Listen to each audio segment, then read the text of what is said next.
Aujourd'hui, on se retrouve dans une vidéo ouf parce que du coup, j'ai réalisé mon premier vrai shoot mode. Franchement, c'était pas évident. Je vais te raconter un petit peu le contexte, je vais te raconter un petit peu tout ça, voir comment, je vais te dire comment ça s'est passé. C'était un vrai défi parce que de manière générale, j'ai pas l'habitude de faire de la mode. Je fais plutôt des photos un peu boudoir, un peu sensuelles, du portrait, des choses qui sont assez doux. Et là, c'était en bord de mer avec une modèle qui a l'habitude de poser, avec des fringues, enfin avec un maillot en l'occurrence, plutôt flashy. Donc c'est pas du tout ce que j'ai l'habitude de faire, mais je me suis dit que c'était hyper intéressant d'accepter le défi et de la partager, et de partager le résultat pour que tu puisses voir qu'il y a possibilité, quoi qu'il arrive, de s'adapter et de réussir dans n'importe quel domaine.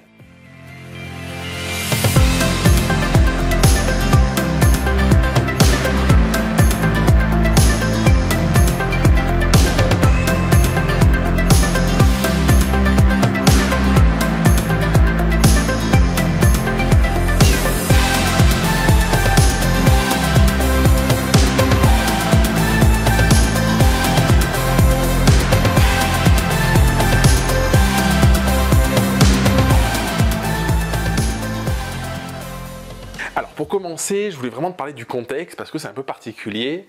Ce shoot s'est organisé littéralement en 4 jours, donc j'avais pas l'habitude. Moi, d'habitude, mes shoots, alors c'est plus ou moins long, tu vois, mais du coup, avec des clientes, les shoots, ça prend souvent 3 semaines, 1 mois, 2 mois, 3 mois, parfois plus. Donc il y a le temps de tout ça. Parfois pour les besoins de YouTube, où du coup j'organise des shoots avec des amis par exemple, où ça se fait de manière plus rapide, on planifie ça sous 2-3 semaines. Mais là 4 jours carrément, ça m'était je crois jamais arrivé. Ce qui s'est passé, c'est que je bossais pour une soirée, du coup je faisais un reportage pour une entreprise et il y avait une animation avec un bar à paillettes avec 4 maquilleuses. Et du coup on a discuté 5 minutes et j'ai trouvé que l'animation était chouette. Je les ajoute sur Insta, on discute un peu, je dis à une des 2 maquilleuses, je vois qu'elle fait des photos un petit peu, qu'elle est modèle, je lui dis est-ce que ça te dirait qu'on fasse un shoot, un de ces 4, parce que je me dis ça m'arrive de chercher du monde pour des vidéos et tout ça. Et là elle me répond, elle me dit écoute, ça me dit bien, par contre dans une semaine je pars à Ibiza pour une durée indéterminée, si tu veux shooter c'est forcément la semaine prochaine. Et moi du coup j'étais disponible juste en début de semaine, donc j'avais 4 jours pour pouvoir me faire à l'idée d'organiser ce shoot, d'y aller en sachant absolument rien de ce qui allait se passer, sans maîtriser ni la météo, ni les tenues, ni le lieu, ni rien. Et du coup, c'était un vrai défi du coup pour moi. Toujours dans le contexte, comment ça s'est passé? Donc, on discute, on se fait un petit groupe sur Instagram, on discute. Il y a donc la deuxième maquilleuse qui allait maquiller celle qu'elle est posée, Anaïs et Carla. Du coup, Carla me dit il peut y avoir un coin sympa au bord de mer. Anaïs, qui allait poser, me dit c'est un coin sympa et tout ça. Moi, je connais pas trop. Je suis allé quelques fois, mais dans ce lieu, j'étais pas allé. Et je leur fais confiance. Je dis écoutez les filles, si vous pensez que c'est un lieu qui est chouette, si vous pensez qu'on peut faire des photos chouettes, le bord de mer, ça fait des années que j'ai pas fait de photos là-bas, de shoot mode, j'en ai jamais fait à proprement parler, donc on va y aller, ça va être chouette. Et du coup, on se retrouve sur le lieu qui est assez dingue. On avait aussi une contrainte énorme, c'était le tempo. Il y avait 1 heure pour shooter, parce que voilà, ça aurait été trop facile d'avoir la soirée avec la golden hour pour shooter. Donc on avait 1 heure de 16 à 17, et contrainte supplémentaire, c'est que ça devait être en plein soleil, du coup, avec le soleil qui était dans la mauvaise position, qui n'était pas au fond de la mer, qui était du coup côté terre. Ce qui s'est passé, c'est que on a eu une chance assez incroyable, que le jour du shoot, c'était un peu couvert, c'était un peu voilé, on a eu un tout petit peu de pluie, alors il n'y avait pas des gros nuages, mais c'est quand même voilé, et du coup, ce qui était ouf, c'est qu'on a eu une jolie lumière, on pouvait se mettre un petit peu n'importe comment, ça fonctionnait bien, mais voilà, le contexte, il est dans un côté un peu incertain, où je connais pas le lieu, je connais pas la modèle, il y a une maquilleuse, d'habitude, il n'y a pas trop de maquilleuses sur mes shoots, donc ça rajoute aussi une contrainte supplémentaire, il y a un temps qui est réduit, et a priori, il devait y avoir beaucoup de soleil, finalement c'était un peu couvert, donc ça c'est le point positif. Maintenant pour le shoot à proprement parler, j'avais quelques contraintes personnelles, contraintes internes, c'est que je voulais garder mon style, c'est-à-dire que pour moi la photo de mode, un peu figée parfois, alors forcément c'est plus figé parce que voilà, c'est le but aussi, mais ce côté un peu trop posé, ça va pas à l'encontre, mais en tout cas c'est assez différent de ce que je fais. Je t'ai déjà dit dans des vidéos où je vais donner une intention, laisser la personne bouger.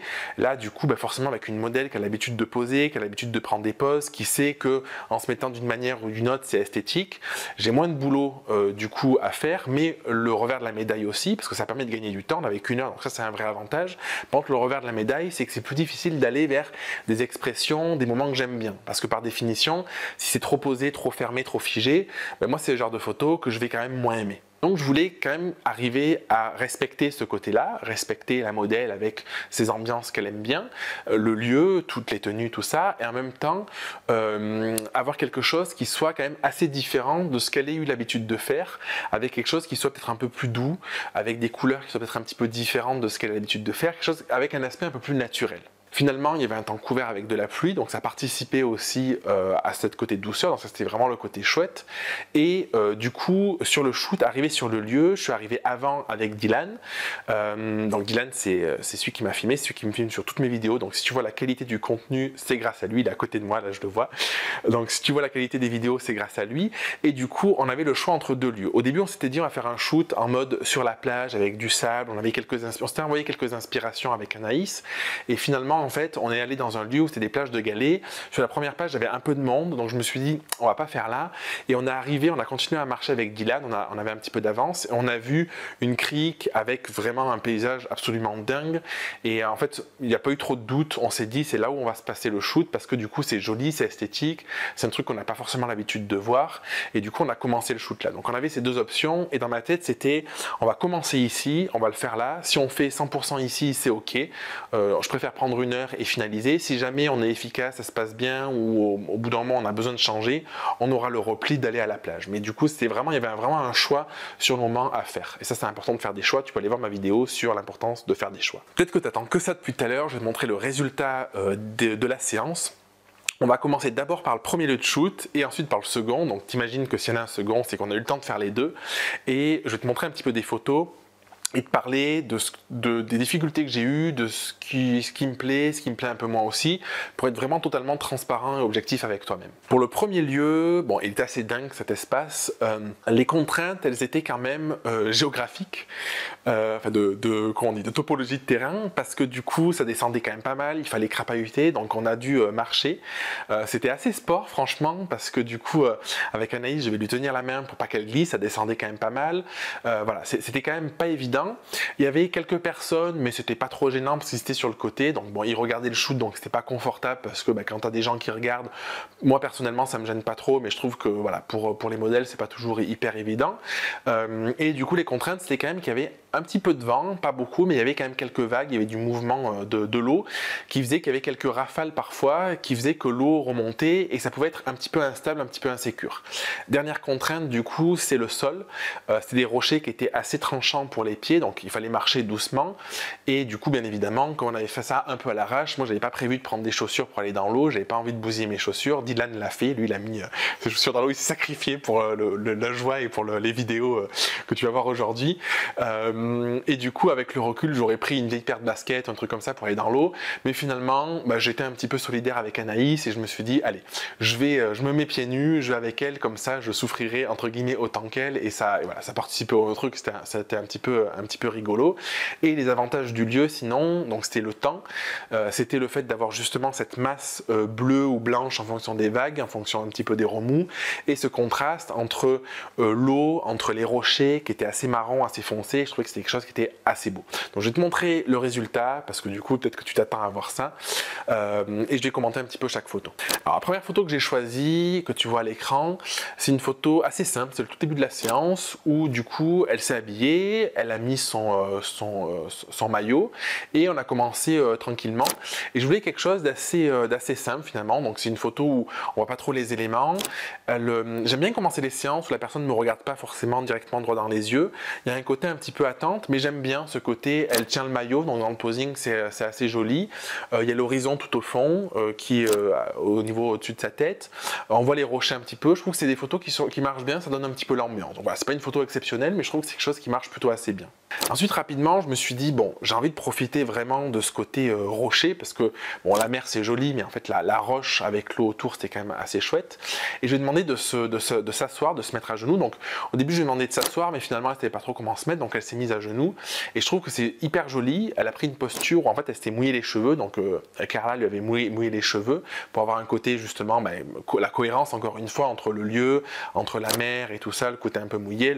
Elle avait un vaporisateur pour avoir de l'eau un petit peu sur le corps. Et du coup, elle s'est posée comme ça et je trouvais que c'était assez joli. C'est une pose, assez classique finalement, mais avec la main dans les cheveux, je trouve que c'est quelque chose qui apporte à la fois le côté un petit peu plus mode, un peu plus posé, avec un petit peu de mouvement, un petit peu la douceur, et c'est quelque chose que j'aime plutôt bien. Ensuite, j'ai demandé, je trouvais que ça faisait d'être un petit peu à genoux comme ça, je voulais qu'elle soit un peu plus posée, je lui ai demandé carrément de se poser, donc elle s'est assise, et de jouer avec ses mains, de jouer avec ses bras, et du coup elle a commencé à mettre les bras autour d'elle, autour de ses cheveux, ça c'est une technique qui marche toujours, je trouve, de demander aux personnes de se toucher les cheveux. Après Anaïs, elle faisait quand même globalement les choses assez naturellement, donc j'ai pas grand chose à dire très honnêtement, franchement c'était assez confortable. J'avais juste à réadapter un petit peu pour le bras, pour avoir, tu vois, sur une photo comme ça, si t'as le bras qui est trop derrière, qui coupe par exemple les yeux, bah, ça peut, ou qui se confond avec le visage, c'est pas forcément esthétique. À la fois, il faut pas qu'on voit juste un bout de main, il faut qu'on voit la main entière, des choses comme ça. Mais du coup, ça marchait assez bien et j'ai continué ma série comme ça. Et cette photo, j'aime bien parce qu'il y a un côté un peu élancé. Il y a le côté où elle est pas face à moi justement, elle est plus de côté avec la main. Et je trouve que ça correspond bien au type d'image que j'aime bien réaliser. Je trouvais que c'était hyper beau, j'aimais bien son maillot, j'aimais bien les cheveux, l'ambiance et tout, et du coup je lui ai demandé de pivoter pour avoir un petit peu plus son dos et ses fesses, et là je trouve que c'est hyper chouette parce que là c'est vraiment ce que j'aime bien comme type de photo, dans le moment où tu vois que en fait sa main gauche est en train de bouger, elle avait ses cheveux et ça passe au-dessus de son épaule, donc on sent le mouvement, et le visage qui est penché avec la tête qui se détache sur l'eau, je trouve que c'est hyper beau, et l'autre main qui est dans les cheveux en train de les attraper comme ça pour les repasser de l'autre côté. Là, typiquement, c'est vraiment des choses que j'adore en termes de rendu, en termes de sensation, de sensibilité. Je trouve que c'est très beau. Et après, bah, du coup, il y a le côté avec les fesses, le dos et tout, qui est un peu plus sensuel. Et je trouve que c'est quelque chose qui marche assez bien parce que ce que je voulais, c'est que ce soit pas vulgaire, parce que parfois, c'est pas évident aussi, du maillot de bain en bord de mer et tout. Et je pense que je suis arrivé avec ce type d'image-là parce qu'il n'y a pas quelque chose qui est connoté ou quoi, qui a quand même pas mal de douceur, à respecter mon style en faisant quelque chose qui sort un petit peu de ma zone de confort, on va dire, de ce que j'ai l'habitude de faire. Là, on voulait un truc un peu plus classique, donc je me suis dit, j'avais fait quelques photos avec Anaïs dos à la mer, et je me suis dit on va tourner, c'est une petite crique, parce que j'aimais beaucoup la couleur de l'eau qui était un peu plus sombre, et surtout pour avoir la lumière qui venait un peu plus de manière directe sur Anaïs, parce que ça c'est quelque chose qui est important, c'est que même si c'est nuageux, tu as toujours une direction de la lumière. Donc on a tourné, moi j'étais un petit peu en hauteur parce qu'elle est descendue, je suis resté sur le rocher qui était un peu plus haut, et j'aime bien vraiment le côté avec le corps qui est plus clair, qui se détache avec ce fond qui est beaucoup plus sombre, et finalement la posture, c'est une posture qui est pas trop figée parce que j'ai pas attendu qu'elle ait les mains sur les hanches ou les mains sur les cuisses ou sur les fesses ou sur la tête et tout, et finalement c'est un peu un entre-deux, mais moi j'aime bien ce type de photo parce que du coup il y a le regard, il se passe quelque chose, il y a la connexion, le corps est quand même posé, mais en même temps ça fait pas trop figé, je trouve qu'il y a quand même un côté qui est assez naturel, et avec le fond je trouve que ça marche plutôt assez bien, je trouve que c'est assez esthétique, entre la complémentarité des couleurs, entre le bleu, entre justement la tenue, entre la couleur de sa peau et tout ça, je trouve que c'est quand même assez efficace. Là, je me suis retourné, j'avais fait beaucoup de photos un peu loin, et moi j'adore franchement les portraits assez serrés. D'habitude sur mes séances, je dois faire peut-être 60-70% de photos très serrées, et là j'étais un peu frustré parce que il y avait le décor et tout, et du coup je commençais à me rapprocher parce que vraiment j'avais envie de faire quelque chose de plus serré, et c'est le type de photo que j'aime bien finalement, où la personne, alors là avec le regard un petit peu en bas, il y a un côté, il y a vraiment de la douceur, avec à la fois la force de la mer derrière, avec les contrastes comme ça, je trouve que ça marche bien avec les cheveux et tout ça, toujours avec ce 58 mm absolument incroyable, c'est mon optique fétiche, tu peux aller voir la vidéo que j'ai fait dessus. Je trouvais que ça fonctionnait plutôt très bien, et vraiment dans le rendu, voilà, je voulais vraiment me rapprocher pour aussi diversifier la séance, parce que parfois au bord de mer en maillot, quand tu as fait des photos d'un peu loin, du coup tu peux te perdre un peu, tu sais plus trop ce qu'il y a à faire. Toujours pareil, dans cet esprit là, j'étais vraiment franchement, le premier quart d'heure, les premiers 10-15 minutes, j'étais un peu en mode, allez, il faut que je sois efficace, donc je pense que je me suis un peu bridé. Après, j'étais détendu, j'ai vu que ça se passait bien, que je gérais le truc, et du coup, j'ai commencé à me rapprocher, j'ai commencé à essayer de faire des plans un peu différents. J'ai demandé à Anaïs qu'elle prenne une autre tenue, donc elle avait amené un petit voile, un petit châle là, un peu translucide noir, et du coup, je voulais vraiment quelque chose d'assez minimaliste, où justement, on voit plus les rochers, et que ce soit juste elle qui soit sur le fond de l'eau. Et ça, alors, je pouvais pouvais pas cadrer, j'étais un peu limité dans le cadrage. J'aurais bien aimé avoir un peu plus le bas, mais finalement ça marche assez bien. La posture, toujours pareil, je lui ai demandé de se toucher les cheveux, c'est quelque chose qui est assez efficace. Et du coup, avec juste le bleu de l'eau, qui est une couleur qui est plutôt froide, et avec la couleur de sa peau, qui est une couleur qui est plutôt chaude, le contraste avec le maillot en plus qui se détache, c'est quelque chose qui marche, je trouve, relativement bien. On était toujours sur le même lieu, et du coup, je voulais, là j'étais vraiment dans l'esprit, je veux des choses variées, tu vois, donc ça, chaque photo, ça change quand même pas mal. Et du coup, je me suis dit, il y a cette immensité de rochers qui était derrière nous, et je me dis, il faut arriver à l'exploiter. J'aimais bien la texture entre tous les cailloux, franchement, c'était incroyable ce lieu. La formation géologique avec cet assemblage de petits cailloux qui s'étaient agglomérés là, je pense, depuis des millions d'années, c'était juste ouf. Et du coup, juste, je lui ai demandé d'aller se poser contre le rocher. Je voulais quelque chose qui était assez minimaliste, en mode comme le fond d'eau, mais là, c'était un fond de rocher, donc qui est beaucoup plus texturé, qui est beaucoup plus marqué visuellement. Mais je trouve qu'il marche assez bien parce que, encore une fois, la couleur de sa peau qui est un peu plus claire, plus le maillot de bain, vient la faire se détacher. Et j'aimais bien la pose aussi d'avoir le bras posé comme ça levé. Je trouvais que c'était quelque chose qui changeait un petit peu. Toujours pareil sur ce rocher, une fois que j'ai la photo qui m'allait, on était quand même, pour te rappeler, dans le timing assez serré, on avait moins d'une heure de shoot. Du coup, je me suis dit, ok, il faut vraiment que j'aille à l'essentiel, que je fasse de la diversité, parce que l'idée c'est de sortir des photos du shoot, c'est pas de faire une ou deux photos. Et du coup, je me suis vite rapproché et je lui ai demandé de remettre son maillot, de bouger ses bras. Et en fait, elle a gardé la posture avec le bras sur le rocher, elle a ramené sa main contre sa tête, et en fait, elle a pris naturellement une posture un peu tordue. Je lui ai demandé de fermer les yeux.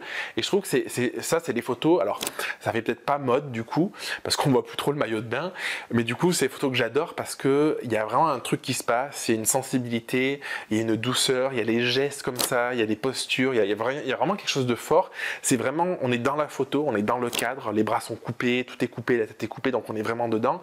Et c'est vraiment quelque chose que j'apprécie et que je trouve quand même assez esthétique. Là, sur cette photo, on est revenu, alors c'est dans l'ordre où je les ai prises, hein. Donc j'en ai pris plus, bien évidemment, j'ai fait un tri, je les ai post-traitées, mais c'est vraiment dans l'ordre où elles ont été prises. Je me suis dit, c'est bon, j'étais hyper efficace, on a exploité le lieu, vite on va revenir côté mer, et je voulais réavoir ce côté, comme je t'ai dit tout à l'heure, avec elle sur le fond, avec l'eau, mais prendre un peu plus de recul. Donc comme on s'était déplacé un petit peu, il suffit juste qu'elle aille sur le côté. Et je lui ai demandé de prendre une posture de profil pour changer un petit peu. Avec, du coup, elle a pris naturellement la courbure avec le corps, avec toujours la main dans les cheveux. Je trouve que ça marche bien.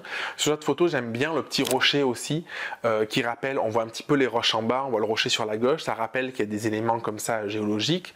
Et en même temps, du coup, la prise de vue est prise de manière suffisamment large pour qu'on puisse la voir pratiquement entièrement. On voit pas les jambes, ça aurait pas eu trop d'intérêt. J'aime pas les photos trop, à moins que ce soit volontaire, qu'il y ait une vraie démarche, mais sinon j'aime pas les photos qui sont prises de trop loin.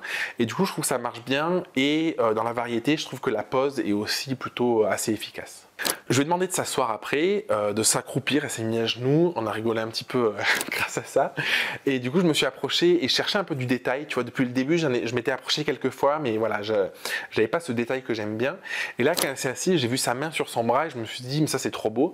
Et ça, c'est un truc que j'aime bien faire, de couper les yeux, de garder que la bouche. Là, j'ai gardé le nez, parfois je garde juste la bouche avec justement la main. Le focus, il est fait sur la main pour montrer justement des petits moments, pour montrer un peu des à côté. Parce que je trouve que dans une photo, c'est beau de voir la personne entièrement, c'est beau de voir le lieu, mais il y a aussi tout un côté sensoriel, je trouve, qui est intéressant. Et alors sur une image en tant que telle, peut-être que c'est pas quelque chose qu'on pourrait faire dans la photo de mode, je sais pas, je suis pas spécialiste de la mode, mais en tout cas dans les images que j'aime bien faire et dans l'idée de rendre une galerie globale, j'aime bien avoir ces petits détails-là qui vont contribuer à l'ambiance générale du shoot, du moment vécu, de la séance. Et dernière photo dans ce lieu absolument dingue, avant de passer au second lieu de shoot, je lui ai demandé justement de s'asseoir tout simplement. On l'avait fait assise côté mer, je lui ai dit écoute tu peux te rasseoir parce que j'aime bien. Je lui ai demandé d'avoir un côté un peu plus cocooning avec la posture des bras, donc typiquement je pense que c'est peut-être quelque chose qu'elle n'a pas forcément l'habitude de trop faire, Anaïs. Elle me le dira peut-être après, j'ai pas encore demandé. Mais en tout cas je trouve que c'est une photo que j'adore parce que l'environnement, de voir les pieds comme ça, de voir les bras, il y a un côté, encore une forme de douceur, une forme de fragilité qui contraste avec le côté brut un petit peu des minéraux, hein, le côté brut des rochers. Et je trouve que c'est une photo qui marche relativement assez bien. En tout cas, moi, c'est une photo que j'apprécie vraiment énormément, avec encore une fois le regard un petit peu décalé. Et je trouve que c'est très beau esthétiquement, ce côté un peu entre deux, avec la bouche un peu ouverte, avec vraiment cette ambiance. Je trouve que c'est quelque chose qui est assez réussi. Donc maintenant, on passe au second lieu de shoot. Donc énorme contrainte sur ce lieu, c'était la lumière. Parce que du coup, autant sur le premier shoot, c'était assez dégagé, donc c'était assez facile à gérer. Autant sur celui-là, c'était un lieu qui était encaissé, c'est une petite crique en contrebas. Et du coup, la lumière venait de la mer un petit peu, c'était ensoleillé. Et derrière, du coup, côté crique, côté plage, c'était quelque chose qui était une lumière qui était très sombre. Donc c'était quelque chose qui était assez dur. Donc il y avait pas mal de contrastes. Autre contrainte, c'était une plage de galets. Donc pas possibilité de jouer avec le sable et tout comme on voulait le faire. Mais bon, c'est pas vraiment une contrainte, ça c'est présenté à nous. Et contrainte supplémentaire, c'est qu'on n'avait pas trop de choix parce qu'il y avait quand même pas mal de monde. Je me voyais pas de faire des photos comme ça sur les galets parce que ça, je sais pas, ça me parlait pas. Du coup, j'ai vu ces rochers sur le côté. Il y avait sur le côté de la plage quelques rochers et je me suis dit, ben voilà, c'est ici qu'il faut aller, c'est ici qu'il faut shooter. J'aimais bien le côté pied dans l'eau, mais pied vraiment dans l'eau, contrairement à tout à l'heure, il y avait des rochers, on n'était pas vraiment dans l'eau, avec derrière ce contraste entre la couleur de sa peau, le maillot qu'elle a changé aussi, et des rochers qu'il y avait au fond avec la texture encore un petit peu agressive qu'il pouvait avoir. Donc tu peux le voir sur cette première photo, je lui ai demandé de pas trop se mettre près des rochers, je voulais qu'ils soient un petit peu flous quand même en fond pour commencer, et juste de prendre une posture avec les bras derrière, de s'étendre. Et je trouvais que ça marche assez bien avec le maillot blanc, avec la posture. Je l'ai dirigé un tout petit peu de 3/4 avec la lumière, tu vois, qui vient à droite sur l'image, pour justement pas qu'elle soit trop dans l'ombre. Et là, c'est une photo que j'ai gardée parce que j'aime bien l'ambiance, j'aime bien ce que ça dégage. Et en même temps, ça faisait partie un petit peu de mes tests en termes de lumière. Alors, il fallait être efficace parce que pour savoir, pour ce lieu-là, on avait 10 minutes maximum pour faire les photos. Donc, il fallait vraiment, on n'a pas eu le temps d'en faire beaucoup. Et du coup, j'ai vite regardé la lumière pour me dire comment je peux la positionner, le fond. Et je trouve que c'est quand même, avec le timing, avec les contraintes, la photo, elle est vraiment plutôt pas mal réussie. Comme j'étais frustré de ne pas avoir le côté dans le sable, comme ça qu'on avait imaginé dans les esprits qu'on s'était envoyés avec Anaïs, je lui ai dit, écoute, on va quand même en faire, est-ce que tu peux t'asseoir? Et là, tu vois, en fait, je l'ai assise, elle, face à la lumière, pour toujours avoir cette lumière. Dans des cas comme ça, la priorité, c'est la lumière. On avait la chance qu'il y avait un petit peu d'eau qui bougeait, donc il y avait l'eau qui remontait, donc ça faisait remonter de l'eau derrière elle. Donc j'aime bien le côté assise sur les galets avec l'eau qui revient derrière. Je voulais vraiment que le haut de sa tête se détache sur le fond. Donc je l'ai positionné, j'ai cadré pour que la tête elle soit sur le fond du rocher et assise sur les rochers. Je lui ai demandé de poser ses mains. Elle a posé assez naturellement. Avec le recul, peut-être que son bras au premier plan, je trouve qu'il est un peu tendu, peut-être que l'épaule est un peu trop en avant, peut-être que j'aurais demandé de bouger quelques trucs. Mais encore une fois, bon, c'est pas pour m'envoyer des fleurs, mais globalement, je trouve que Dylan il rigole. Globalement, par rapport, je trouve, aux contraintes, au stress que j'avais avant la séance, à ce qui s'est passé, à la pluie qui était là, qui n'était pas là, à la lumière qui était là, qui n'était pas là et tout ça. Dans l'ambiance, en tout cas, je trouve que c'est quand même hyper chouette et j'aime beaucoup le rendu, j'aime beaucoup la couleur, j'aime beaucoup ce que la photo dégage, ce qu'Anaïs elle dégage. Donc sur cette photo, c'est l'avant-dernière de la séance. Du coup, je voulais un truc un peu plus sexy. C'est pas le terme sexy, mais un peu plus sensuel, un peu plus voilà, où on voit un peu plus le corps en tout cas. Et du coup, elle s'est posée les bras derrière et du coup, bah voilà, j'ai juste fait la photo, c'était assez rapide. Avec la lumière qui allait bien, c'est quelque chose qui est efficace. Je voulais aussi quelque chose d'assez neutre derrière, donc un plan plutôt serré avec les petits galets derrière. Et j'aime bien parce qu'on voit les détails un petit peu du corps, on voit à la fois il y a ce regard aussi qui est perçant. Il y a pas mal de photos dans la séance où elle regarde pas, elle regarde en bas, des choses comme ça. Je trouve que c'est bien aussi d'avoir des photos un petit peu directes. Toujours pareil, un cadrage un petit peu serré pour varier. Je trouve que ça marche bien, je trouve que le maillot se détache bien du fond, je trouve que la couleur de la peau va bien avec la couleur des galets et franchement c'est une photo encore une fois je trouve qui est plutôt chouette au regard du contexte et tout ce qui s'est passé. Et dernière image, j'avais vraiment envie de tester le côté plutôt dur, donc c'est une des seules photos que j'ai rendues à Anaïs en noir et blanc, je crois qu'il y en a 2 ou 3 dans la galerie, donc j'ai choisi celle-là de te la montrer, où en fait c'était la fin de journée, il y avait des personnes au fond que j'ai supprimées avec Lightroom, donc voilà pour gommer les personnes, et j'aime bien parce que ça donne une autre ambiance, c'est vraiment le côté fin de journée, temps couvert, donc lumière très contrastée, en noir et blanc, en accentuant un petit peu les noirs, je trouvais que ça marchait assez bien, et encore une fois avec la lumière qui vient bien sur le côté avec le soleil qui vient, la plage dégagée au fond. Je trouve que c'est quelque chose à refaire. Je pense que je la placerai un petit peu différemment, peut-être que je mettrai la tête un peu plus sur l'eau, mais bon, elle vient couper la ligne entre la mer et la plage. C'est pas trop mal par rapport au contexte, par rapport à tout ce qui s'est passé. Bon, je sais pas ce que tu penses de tout ça. Je suis pas spécialiste de la mode. Ça fait des années que je n'ai pas shooté au bord de mer. Il y a des contraintes aussi en termes de luminosité qu'il y avait avec le non-soleil, les nuages et tout ça. Globalement, franchement, de manière objective, je suis quand même assez fier de moi. Je suis content de ce que j'ai réussi à sortir. C'était pas évident, franchement, avant la séance, j'étais un petit peu en train de baliser. Finalement, Anaïs, Carla, Dylan, tout le monde a été top. C'était assez fluide. En 1 heure, on a réussi à faire des photos qui, je trouve, sont quand même plutôt pas mal. Dis-moi dans les commentaires ce que tu en penses. Dis-moi si tu as eu ta pire situation où tu as été en mode galère totale parce que tu ne savais pas comment faire. Dis-moi si de manière générale, tu arrives à tout le temps gérer en shoot. Voilà, ça me rassurera peut-être de savoir qu'il y a des personnes qui sont comme moi. J'espère que cette vidéo t'a plu, j'espère que ça t'a donné des idées, j'espère que tu auras envie d'aller shooter en bord de mer, même si on est en plein hiver, parce que du coup c'est quand même assez chouette. Moi j'ai vraiment envie de mettre plus de défis, tu vois, de faire des séances dans des endroits un peu plus improbables, ou d'aller faire des photos dans des endroits où j'ai pas l'habitude, de mettre des défis, des timings peut-être un petit peu plus serrés. On verra ce que j'arrive à créer. En tout cas, comme toujours, si tu n'es pas abonné à la chaîne, tu peux t'abonner. Ce sera un plaisir pour moi de te compter parmi mes abonnés. Si tu veux aller plus loin, tu peux regarder dans la description. J'ai tout mon workflow que je peux te partager. C'est gratuit. J'ai 23 manières de trouver des clients. Tu peux t'abonner aussi à mon Telegram. Tu peux me suivre sur Instagram. Tu peux suivre ma newsletter. Enfin, il y a plein d'endroits où on peut connecter. Si tu veux qu'on continue à discuter, qu'on aille plus loin, ce sera un vrai plaisir. Je te dis à la semaine prochaine pour une prochaine vidéo.